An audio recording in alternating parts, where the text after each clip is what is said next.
بسم اللہ الرحمن الرحیم الحمد للہ رب العالمین اللہم صلی وسلم وبارک علی من اسمہ سیدنا و مولانا محمد احمد حامد محمود حبیبک النبی الامی رؤوف الرحیم وعلی آلہ و اصحابہ اجمعین وبارک وسلم وصلی علیہ۔ قادری پروڈکشن آفیشیل چینل کے معزز سامعین کرام، السلام علیکم ورحمۃ اللہ وبرکاتہ۔ آج ہم قرآن مجید فرقان حمید کی جس سورہ مبارکہ کا ذکر آپ کے سامنے کر رہے ہیں وہ ہے سورہ اعراف۔ سورہ اعراف قرآن مجید فرقان حمید کی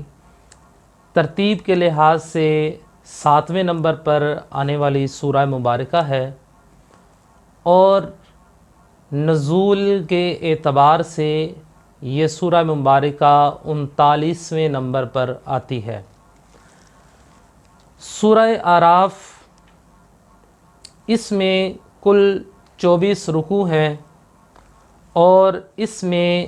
206 آیات ہیں، اور اس سورہ مبارکہ میں 3325 کلمات ہیں اور اس میں 14010 حروف ہیں۔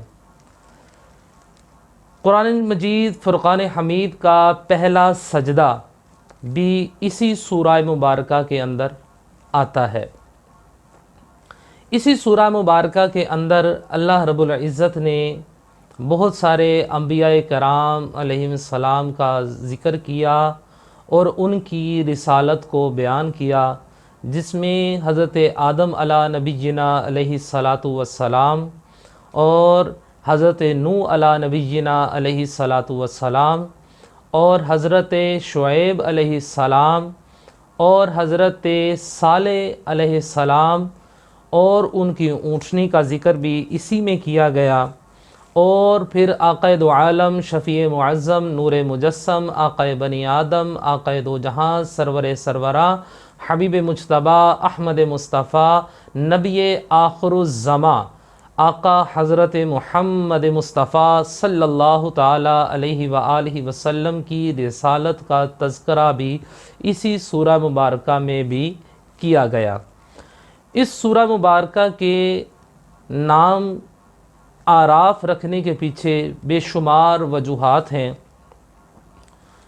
سورہ اعراف کا نام رکھنے کے پیچھے کی جو وجہ ہے اس میں سے ایک وجہ یہ ہے کہ جو جنت اور دوزخ کے درمیان جو جگہ ہے اس کو اعراف کہتے ہیں، اور دوسری یہ بھی اس کی وجہ ہے کہ جنت اور دوزخ کے درمیان میں جہاں پر اللہ رب العزت کچھ ایسے لوگ ہوں گے جن کے اعمال کے معاملے میں اللہ رب العزت ان کو وہاں پر رکھے گا، ان کو اصحاب اعراف بھی کہا جاتا ہے، یعنی کہ اعراف پر رکنے والے صاحب، ان کا ذکر بھی اس کے اندر کیا گیا کہ یہ وہ لوگ ہوں گے کہ جن کے اعمال اس قسم کے ہوں گے کہ اللہ رب العزت ان کو چاہے گا تو جنت میں بھیج دے گا، چاہے گا تو ان کو دوزخ کی طرف منتقل فرما دے گا۔ بہرکیف یہ اللہ رب العزت کا معاملہ ہے، اور اعراف جو ہے یہ عرف سے نکلا ہے،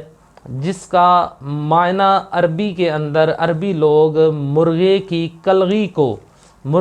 کلگی کو جو ہے وہ عربی کے اندر عرف کہتے ہیں، اور اس اعتبار سے اس کے مختلف اقوال ہیں۔ واللہ عالم بالغیب، اللہ رب العزت ہی بہتر جانتا ہے۔ اور اسی سورہ مبارکہ کے اندر اللہ رب العزت نے قوم عاد کا اور قوم سمود کا بھی ذکر کیا۔ اسی سورہ مبارکہ کے اندر اللہ رب العزت نے جس طرح سورہ بقرہ کے اندر، سورہ آل عمران کے اندر یہودیوں کے اوپر اور عیسائیوں کے اوپر اللہ رب العزت نے بے شمار ان کے ذکر کیا، ان کو اصلاح کے لیے ان کی بہت ساری کوششیں کی گئیں، تو اس اعتبار سے اس سورہ مبارکہ کے اندر یہ چیز بھی بہت واضح طور پر اللہ رب العزت نے بیان کی۔ اللہ رب العزت کی ربوبیت کا بیان وہ اس سورہ مبارکہ میں دلیلوں کے ساتھ پیش کیا گیا۔ اس سورہ مبارکہ کو اللہ رب العزت نے بے شمار فضیلتوں کا حامل بنایا،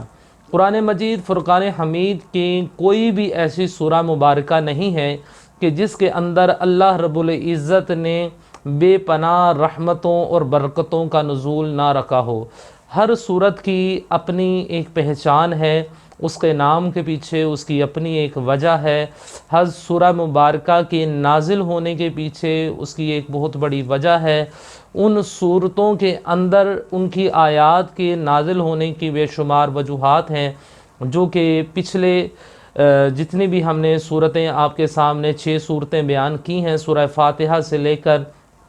سورہ انعام تک، وہ ہم بیان کرتے آ رہے ہیں۔ انشاءاللہ العزیز اگر اللہ رب العزت نے ساتھ دیا اور زندگی نے ساتھ دیا، اللہ پاک نے چاہا، تو انشاءاللہ العزیز ہمارا یہ سلسلہ آگے بھی چلتا رہے گا۔ اور انشاءاللہ العزیز اگلی ویڈیوز کے اندر ہم آپ کو سورہ اعراف کی فضیلت جو ہے اس کے متعلق بھی آگاہ کریں گے، اور اس کی آیات کی فضیلتوں کے متعلق کہ ہم ان سے کیا کیا فائدہ حاصل کر سکتے ہیں، کہ سورہ اعراف کو ہم کتنی تعداد میں پڑھیں تو ان سے ہمیں کیا فائدہ حاصل ہو سکتا ہے، اس کی کون کون سی آیت کو ہم کس طرح سے اور کب کس طرح سے پڑھیں گے تو ہمیں اس سے کیا کیا فائدہ مل سکتا ہے۔ تو اللہ رب العزت کی بارگاہ میں دعا ہے کہ اللہ رب العزت ہمیں قرآن مجید فرقان حمید کی